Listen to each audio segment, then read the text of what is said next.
თუ ამას სოფლის სულზე არ გაიმარჯვებ, ამას სოფლის სული ყლაპავს, იმიტომ რომ ამას სოფლის თავადი ეშმაკია. ფაქტობრივად, ვინც ამას სოფლის სულთან ჭიდილში მარცხდება და ჩვენ ვიცით ეს რასაც ნიშნავს. სულ მარცხდებით, ვინც ახლა საკუთარ თავს უკვირდება, იცის ეს რა საშინელებაა.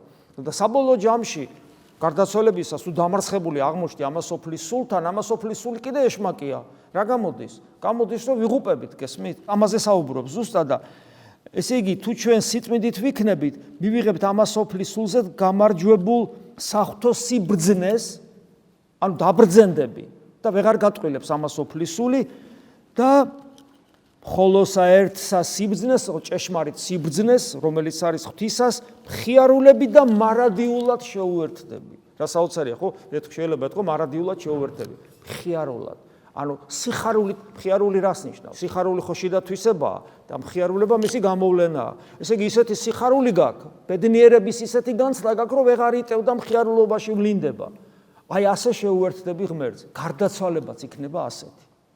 აი პავლე მოციქული რო ამბობს, რომ ესე იგი მომელის სიმართლის გვირგვინი არ ამბობს, რომ გული მეტყვის განსვლათ ამ ქვეყნიდან ჯობია ქრისტესთან ყოფნა, ვიდია ყოფნა. როგორ ფიქრობთ, ახლა მწუხარებით ამბობდა ამას, სიხარულით სავსე იქნებოდა ის. და ჩვენ ვკითხულობთ მოწამეთა ისტორიებში, როგორ უხაროდათ ქრისტესათვის სიკვდილი. რატომ ხდება ასე?